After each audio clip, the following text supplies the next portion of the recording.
Allez le voir. On parle de 17 gamins d'une même classe qui disparaissent. Qu'est-ce qui s'est passé dans cette classe? C'est ça que je veux comprendre. Une fois de plus, je suis allé voir un film sans avoir lu le pitch, sans connaître la bande-annonce. J'adore faire ça parce que on ressavoure mieux les films. Moi, les bandes-annonces, j'en peux plus. Elles nous dévoilent trop de choses. Hélas, en allant au cinéma, je vois des bandes-annonces que j'avais pas envie de voir. Et du coup, des fois, ça me gâche un petit peu le plaisir. Donc là, je vais voir ce film. J'avais juste vu l'affiche, donc le titre aussi. J'avais aperçu en dessous de l'affiche qui était marqué Horror Thriller. Et j'ai aperçu juste les mots disparition d'enfants et j'ai vu le nom de Julia Garner. Voilà, c'est absolument tout ce que je savais en allant voir le film. Et donc Julia Garner, je me représentais qui elle est, puisqu'on la voit pas mal au cinéma en ce moment. Récemment, elle était dans Wolfman. Actuellement, elle est en train d'incarner la surfeuse d'argent sur nos écrans, et dans Les 4 Fantastiques donc. Et donc là, dans ce film, Évanouie. Et c'est une actrice que j'apprécie de plus en plus. Je l'avais déjà bien aimée dans Wolfman. Le film n'était pas parfait. J'avais des choses à lui reprocher, mais il était très bien interprété. Là, La surfeuse d'argent a été très intéressante aussi. Bon, après, le film Les 4 Fantastiques en lui-même n'est pas un chef-d'œuvre. Hein, c'est du MCU habituel. Mais c'était très agréable et elle a été très très bien. Et là, je l'aime encore plus dans le rôle ici, dans Évanoui. Peut-être parce qu'elle sourit un peu.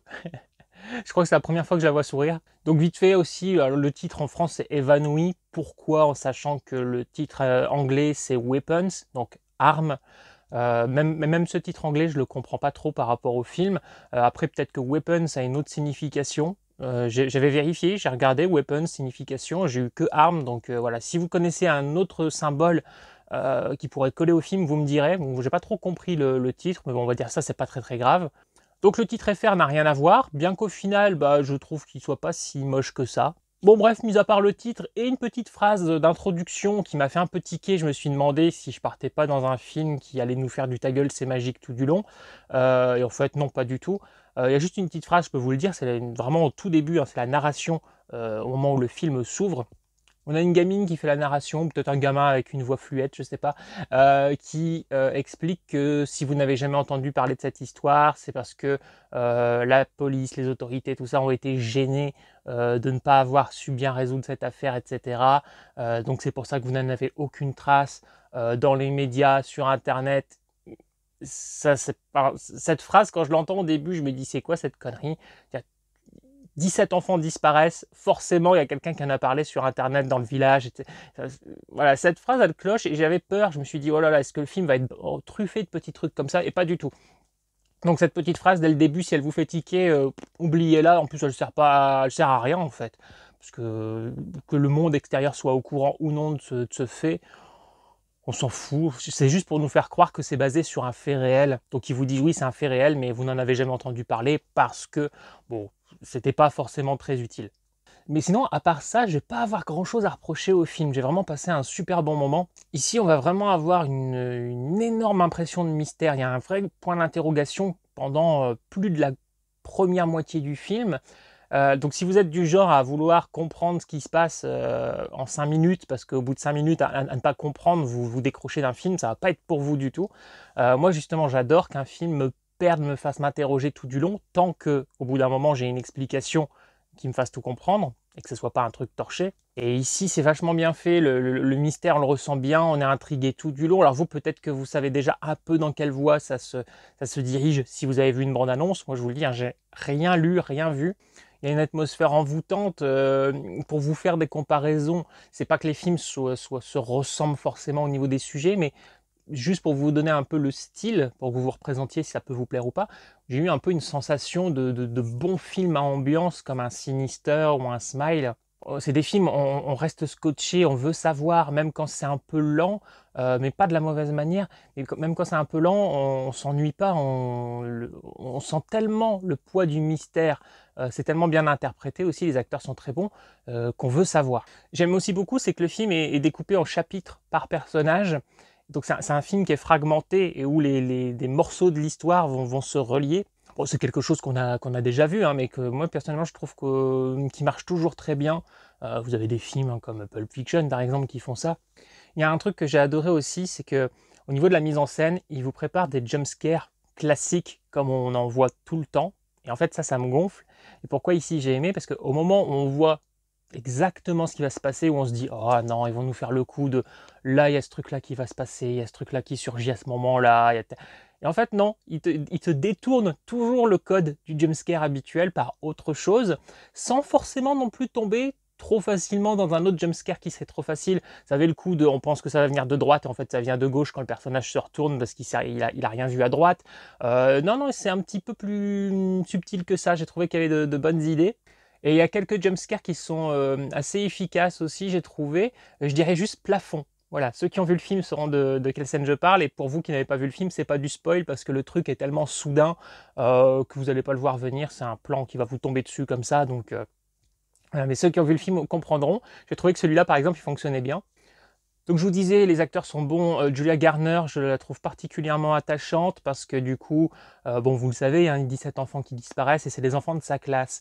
Donc forcément, les adultes se disent qu'elle est coupable de quelque chose parce qu'il n'y a que les élèves de sa classe qui ont disparu. Sauf un enfant. Voilà, le jour où elle va dans sa salle de classe, il y a un enfant et tous les autres ont disparu.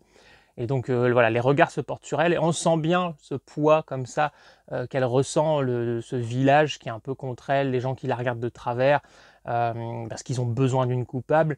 Et puis à côté de ça, elle a un problème personnel aussi, elle boit un petit peu, donc un peu beaucoup même.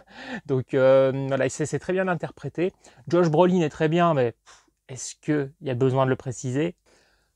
Une autre qualité du film, c'est que, par exemple, donc on commence le film sur le chapitre Justine. Donc Justine, c'est le personnage de Julia Garner. Et ce chapitre, ce personnage est super intéressant. Et au moment où je vois que ce chapitre se termine, alors pas parce qu'on a une conclusion au personnage, mais juste parce que tu as un nouveau nom qui s'affiche, donc tu comprends que tu passes à un autre chapitre. On passe de Justine à Archer, puis à James, etc.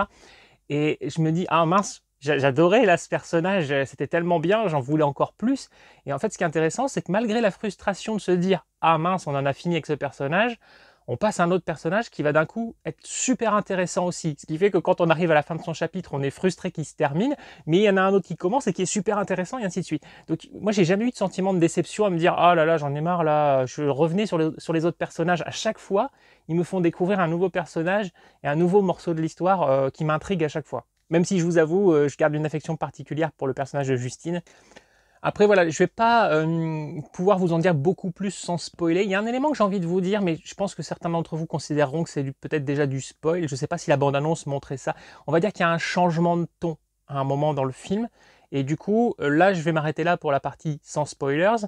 Et je vais commencer la partie spoilers. Et mon premier spoiler, ça sera justement ce changement de ton. Donc si vous voulez savoir cet élément, bah, restez et puis partez avant les autres spoilers. Voilà, juste pour ceux qui aiment savoir un peu à l'avance dans quel style de film il s'engouffre, même si je vous ai déjà dit comment était la première grosse moitié du film. Mais voilà, il y a un petit changement de ton et ça, c'est quelque chose qui pourrait beaucoup diviser les gens. J'ai déjà vu des critiques négatives par rapport au final du film, enfin le final qui est quand même relativement long. Ça pourrait ne pas vous plaire, donc voilà, restez pour le premier spoiler si vous le voulez. C'est votre responsabilité. Et maintenant, spoilers. Vous regardez bien. Vous regardez bien. Vous regardez bien. Donc ce premier spoilers, donc le changement de ton. Donc on a un film comme ça qui est un peu à la Sinister, Smile, etc. Ce genre de film à ambiance. Pendant, je dirais, 60 voire 70% du film. Et ça va partir en burlesque. Alors il y a une séquence, il y a un chapitre, peut-être à 55-60% du film, qui est déjà un petit peu plus léger, parce que le personnage c'est un junkie, et donc voilà, il est un peu décalé par rapport aux gens autour de lui, parce que c'est un junkie, mais ça reste léger. Mais il va y avoir des touches d'humour un peu plus fortes par la suite, ça tombe jamais pour moi dans la guignolade, il y a quand même un petit côté légèrement burlesque, je trouve que ça n'entache pas le côté sombre de ce qui se passe dans le film, mais il y a des gens qui vont pas aimer que le film fasse trop d'humour sur la fin. Donc voilà, c'est juste pour vous dire que ça va partir un petit peu en comédie. Mais franchement, ils sont pas partis que dans la comédie, quoi. On se retrouve pas avec quelque chose de trop léger. Mais il y a des gags, et des gags qui pour moi fonctionnent tous. Il n'y a pas un moment où je me suis dit, ah là là, cette touche d'humour là, elle est trop lourde. Et donc comme je disais, ça commence un peu comme un smile, etc. Et je dirais que ça se conclut un peu comme une sorte de Jusqu'en enfer. Toujours au niveau du style, hein, je vous parle un peu du côté burlesque, hein, c'est pas au niveau des actions, de ce qui se passe dans le film. Donc voilà, et maintenant, ça c'était le premier spoilers, et je passe à d'autres spoilers. Et donc je vais rebondir sur le côté Jusqu'en enfer, parce qu'il y a 2 guests dans le film qui font juste un petit rôle, qui jouent un couple. J'étais très content de les voir, et encore plus ensemble le temps de cette guest, qui jouent un couple de parents, qui sont du coup complètement dévastés, hein, par la disparition de leur gosse. Et ce couple est joué par Sarah Paxton, que j'adore, une jolie petite blonde. Et oui, de temps en temps, je fais des infidélités à mes jolies petites brunes. Jolie petite blonde aux yeux bleus, que vous connaissez peut-être de Shark 3D. Elle portait très bien le maillot de bain bleu dans ce film. Et surtout, elle a joué dans le remake de La Dernière Maison sur la Gauche. C'est elle qui reprenait le rôle de Mary, et donc qui était la fille abusée et torturée. Et dans ce film, elle est en couple avec Justin Long, donc qui justement était dans Jusqu'en enfer, Afterlife et dans Jeepers Creepers. Donc voilà, je m'attendais à ce qu'ils servent un petit peu plus, parce que c'est quand même des acteurs dont on connaît la bouille dans les séries B. Non, mais bon, ça faisait plaisir de les voir. Je vais vous citer un des moments jumpscare désamorcés dont je vous parlais dans la partie sans spoilers, pour vous donner un exemple. À un moment, il y a une vieille qui sort de sa baraque et qui se dirige vers la voiture. On est en pleine nuit où Justine est en train de dormir. Et la manière dont elle arrive, et puis surtout le moment où elle arrive devant la vitre de la portière, on s'attend à ce qu'elle tambourine d'un coup dans la vitre pour faire sursauter le personnage de Justine et le spectateur. Et en fait non, au moment où on a l'impression qu'elle va frapper, elle se retient, et puis en fait hop, elle disparaît, elle fait le tour de la voiture. Et la caméra, elle ne bouge pas, la caméra reste sur Justine, la caméra est sur le siège passager, donc on ne voit pas le siège passager, mais on voit cette caméra qui filme Justine en train de dormir. Et on entend tout ce que fait la vieille, qui ouvre la portière et qui s'installe dans le siège. On entend le bruit du cuir, tout ça. Et ça installe vraiment une atmosphère assez flippante, parce qu'on ressent qu'elle est dans la bagnole. Voilà. Et pour ceux qui se diraient déjà, mais pourquoi elle ne se réveille pas, elle est torchée.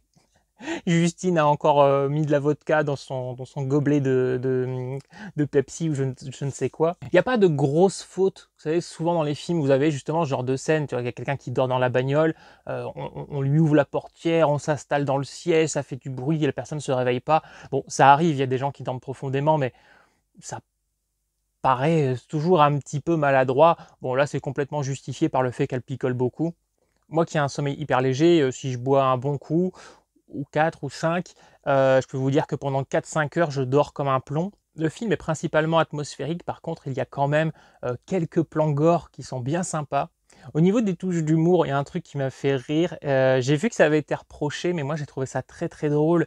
Il y a des personnages donc, qui sont possédés par la sorcellerie, et à un moment, Josh Brolin éclate la tête d'un de ses personnages. Et on voit que le personnage est KO pendant 2 secondes, puis il revient en grognant et en réattaquant Josh Brolin. Et il fait ça plusieurs fois, et ça en devient forcément gaguesque, mais c'est complètement volontaire. Mais c'est super logique. Moi, ça me saoule dans les films où tu as un personnage qui est censé être possédé par une force surnaturelle, surpuissante, etc.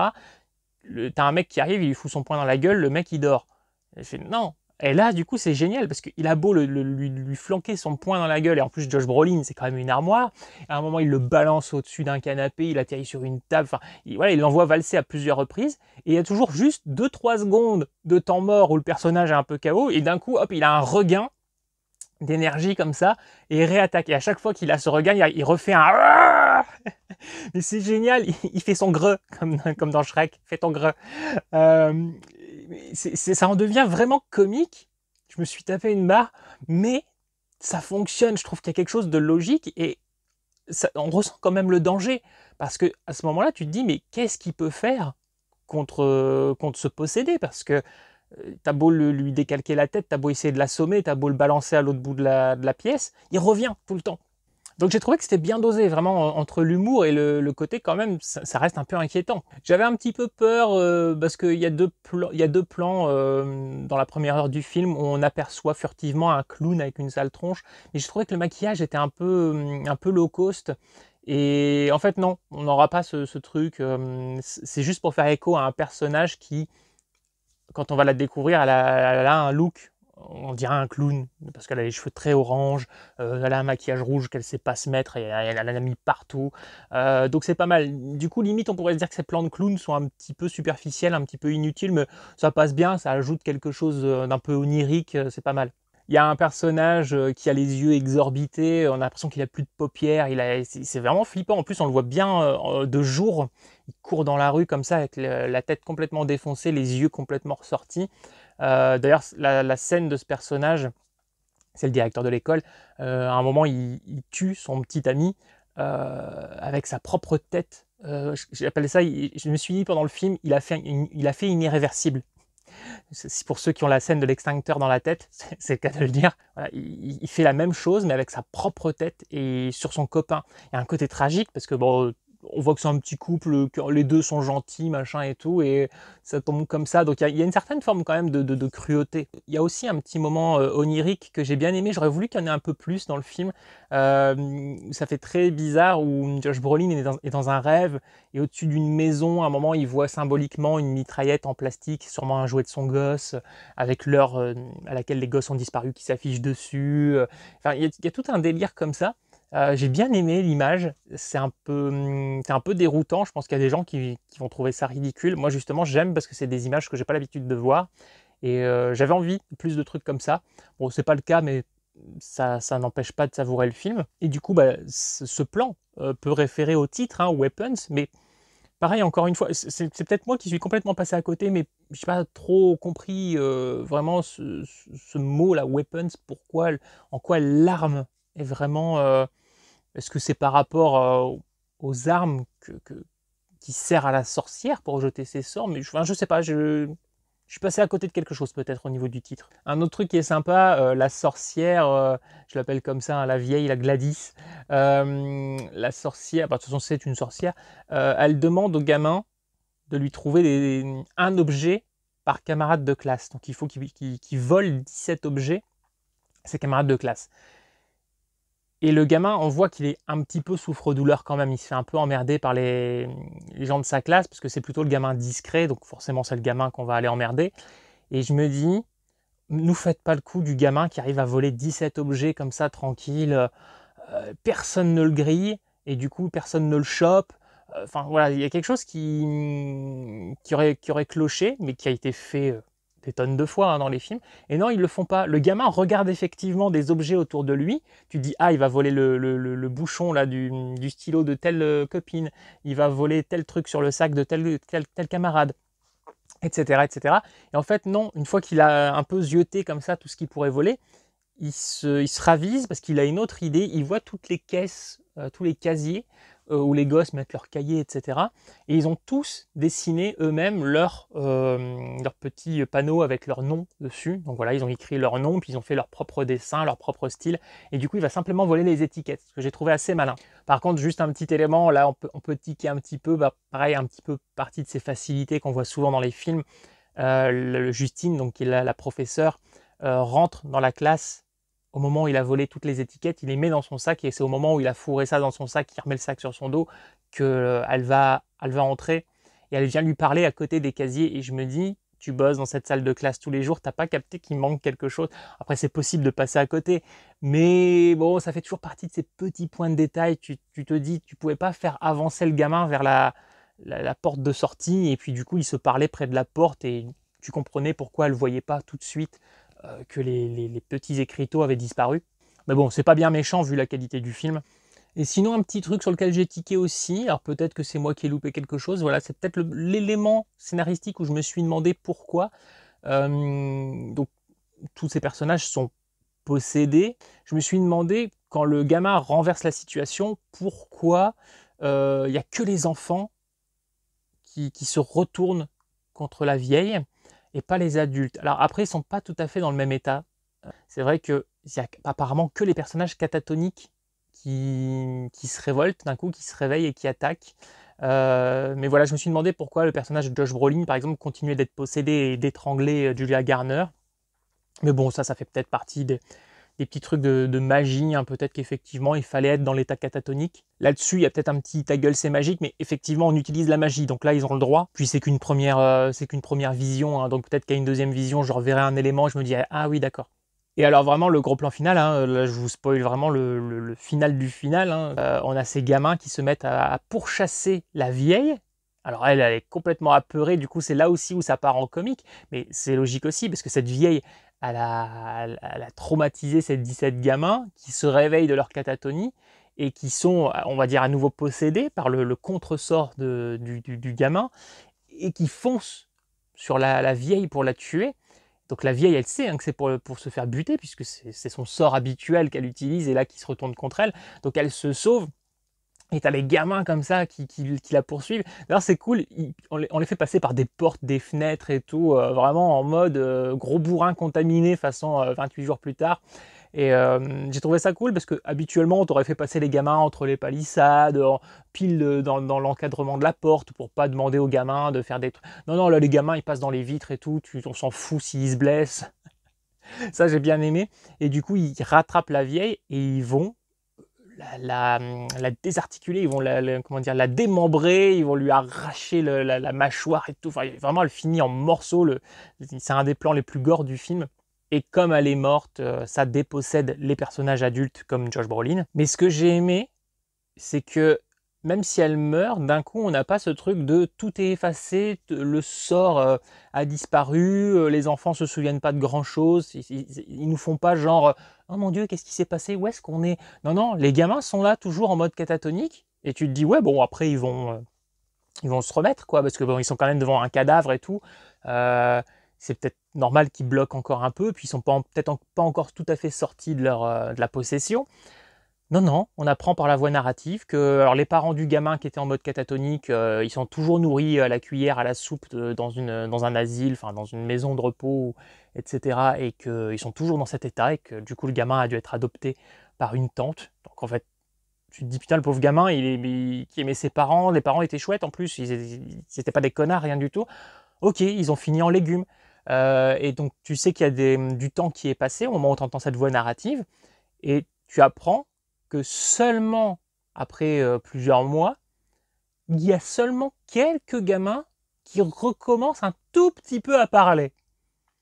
Donc en gros, les gamins sont toujours en mode choqué, catatonique pour certains, d'autres sont en train de se réhabituer tout doucement, mais tu sais même pas dans quel état ils sont, tu sais même pas s'ils vont retrouver une vraie vie à un moment, s'ils vont vraiment bien reparler comme avant.